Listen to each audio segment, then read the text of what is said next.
Hello friends, કેમ છો બધા? એકતાસ કિચનમાં આપ સૌનું સ્વાગત છે. આજે આપણે બનાવીશું ઓથેન્ટિક પૂરણપોળી. તો ચાલો આપણે એની રેસીપી જોઈ લઈએ. હા તો ફ્રેન્ડ્સ, આજે આપણે પારંપરિક ગુજરાતી પૂરણપોળીની રેસીપી જોઈશું. તો આ મેં લગભગ દોઢથી 2 કપની દાળ લીધી હતી અને બોઇલ કરી દીધી છે. 3-4 વિસલ વાગવા દીધી હતી. અને આ દેશી ગોળ છે અને આ એલચી પાવડર છે. ફ્રેન્ડ્સ, આ હું રેસીપી જે છે તે બધા બનાવતા જ હશે ઘરે. પૂરણપોળી તો બધા જ બનાવતા હશે, પણ હું આમાં એક સિક્રેટ ઇન્ગ્રીડિયન્ટ્સ એવું નાખવાની છું, એનાથી આપણી પૂરણપોળી સ્વાદમાં તથા શાઇન બી આવશે અને ખૂબ જ ટેસ્ટી બનશે. તો તમે છેલ્લે સુધી વિડીયો જોજો મારો. આપણે હવે આ પેન ગરમ થાય એટલે આમાં બાફેલી દાળ મૂકી દઈશું.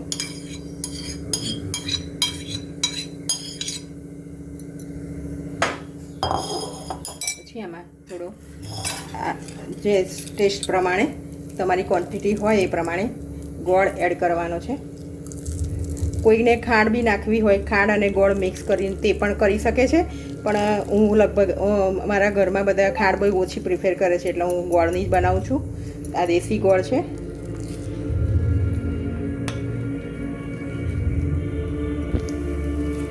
હા તો હવે આપણો જો તમે જોઈ શકો છો, બધો ગોળ સરસ રીતે મિક્સ થઈ ગયો છે. અને આને હજુ લગભગ એકદમ ઠીક થઈ જાય, આપણો તવેતો છે તે આખો આમ ઊભો રહી જાય ત્યાં સુધી તમારે એને થવા દેવાનું છે. આ વેડમી તમે એકલી ખાંડની પણ બનાવી શકો છો, એકલા ગોળની પણ બનાવી શકો છો, અને 2 મિક્સ કરીને ખાંડ ગોળની બી બનાવી શકો છો. તો તમે કોઈ બી તમારા ઘરમાં જે રીતે ખવાતું હોય એ પ્રમાણે તમે બનાવી શકો છો. અને આ લગભગ બધા આ આઈટમ એવી છે કે લગભગ બધાને ભાવતી જ હોય છે, એટલે બને તે જેમાં તમને ઘરમાં ખવાતું હોય એ પ્રમાણે બનાવી શકો છો.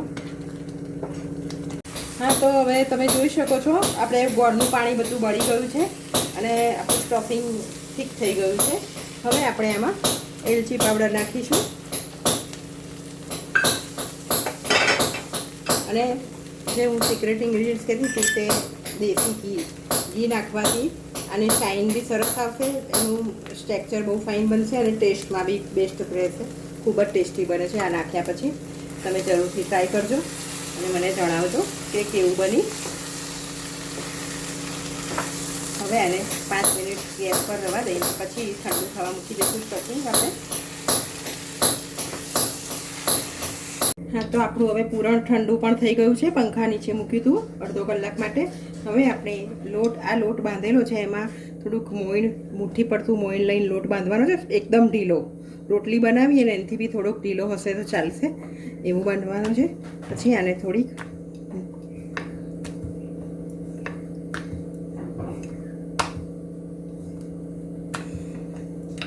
આવી રીતે વળીને પછી એમાં સ્ટફિંગ કરવાનું છે.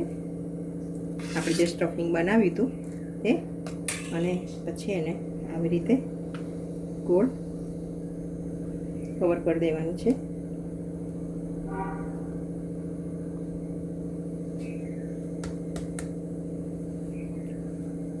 વણીશું આપણે.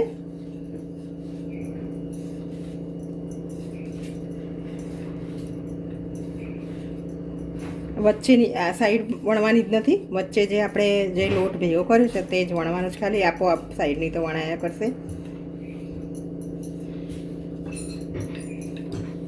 જાડી પાતળી તમારા ઘરમાં જે રીતે ખવાતી હોય એ પ્રમાણે રાખવાની. હવે આપણે એને શેકાવા મૂકીશું.